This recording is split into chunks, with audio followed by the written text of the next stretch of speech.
Hello guys, Suhail this side, and now today we are starting Kafka Zero to Hero series, and this is the very first video in this series.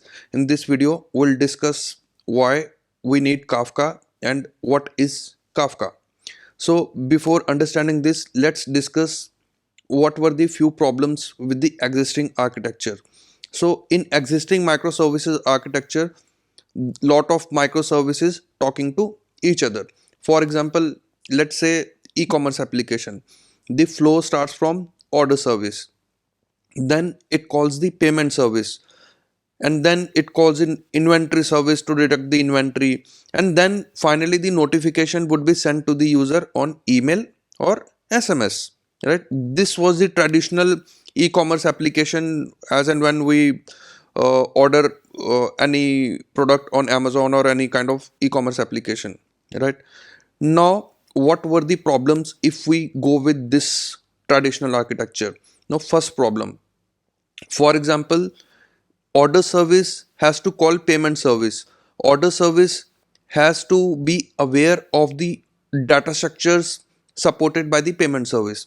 For example, the request response data structure supported by the payment service. Now similarly, order service has to be aware of the request response data structure supported by the inventory service. Order service has to be aware of request response data structure supported by the notification service.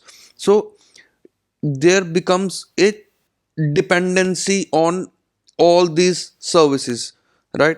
And it becomes inflexible for order service to operate independently.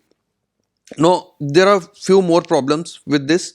Now let's say if the one of the service is responding very slow, so order service has to take care of timeout pattern, retry pattern, and so on, right? This is the second problem.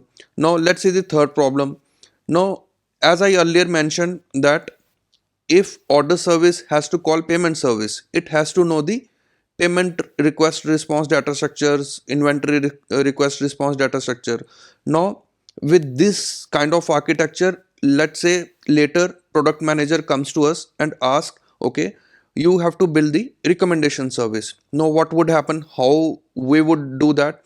No, first of all, order service has to know the request response data structure supported by the recommendation service, and then we need to do the code changes in the order service as well. So there becomes a testability impact on order service as well, right? So there becomes a flexibility of addition of new services. It is not so flexible to add new service, right?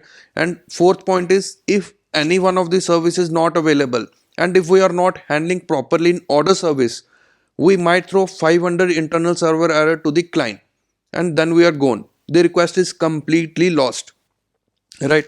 Now let's see how event driven microservices architecture could help us here.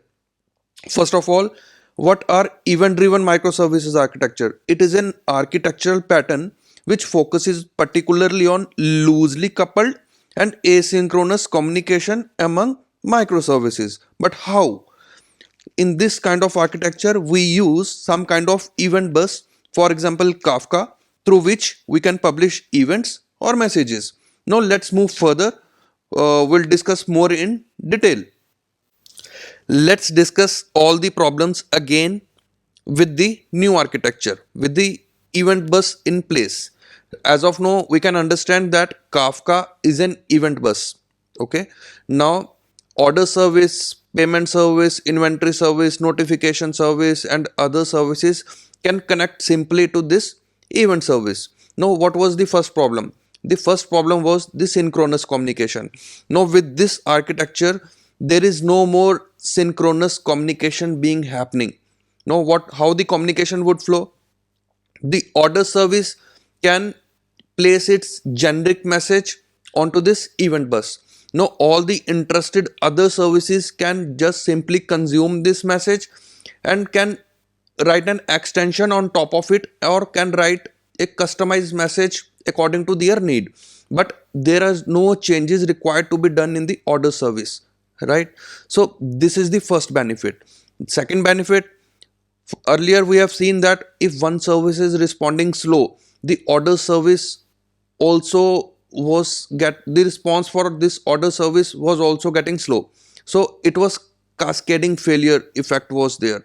Now with this kind of architecture, that is no more problem, because all the services are operating independently, and they are just relying on this event bus. They are just publishing onto this event bus.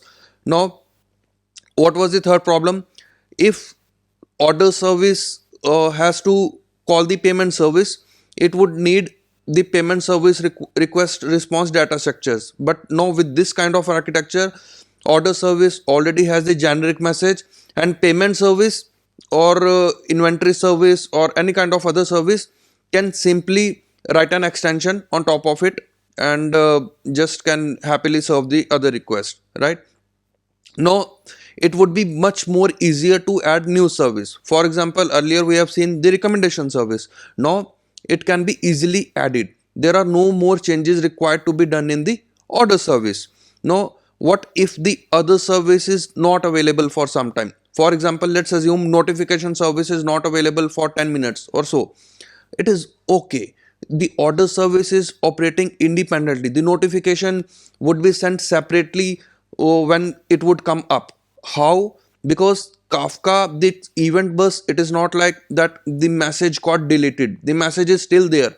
When the notification service would come up, it would receive the message and it would send the notification. That's how simple it is, right? Now let's see what is Kafka, and we have already seen why there becomes a need for event bus kind of architecture or event driven microservice architecture. Now let's see what is Kafka. As we have earlier seen, Kafka is a distributed event streaming platform. Now what are the benefits for this using Kafka? First of all, it is highly available. How it is highly available, you will understand in the next videos, right? It is horizontally scalable. We can easily scale this Kafka, because in production this is not running as a single server. There would be multiple servers running as a cluster, so it can be horizontally scalable, and it can ingest large volume of data, right? The fourth point is it provides very high throughput. How? Because here, for example, let's say order service place an event onto this event bus, onto this Kafka. No, Kafka doesn't does not notify all the consumers. Okay, you can just receive the message, or because this is not the responsibility for this Kafka to notify all the consumers. It is a pull based mechanism. So all the consumers would continuously poll the event bus and can continuously get the event messages. And the second point is the connections between the consumer, between the, for example, the payment service, right, and payment service and the Kafka, that connection would be persistent. The order service and the Kafka, that connection would be persistent. So it would be very, very high throughput, and also it provides very low latency. How? It uses internally zero copy architecture. I'll put a second video on this zero copy architecture. I'll just brief in the second video what is the zero copy architecture, and the non-blocking IO also it uses. How? That I have already explained in the Nginx video, very detailed. There I have already explained how the non-blocking IO works. You can just watch video there, you will get a very good idea, right? And also it uses the log kind of functionality. It just similar to database, it also uses the log files. It will, whatever the message comes, it just append that message onto the particular log file and done. So that's how simple it is. And the last point is it provides very high fault tolerance. How? Because the message is kept in the Kafka server, and we can replay all those messages again if the service needs it. So these are the key benefits for using Kafka. That's all from this video. Please do subscribe, like and comment if you really like my explanation, and let me know your thoughts in the comment section. Thanks a lot. See you in next video. Thanks.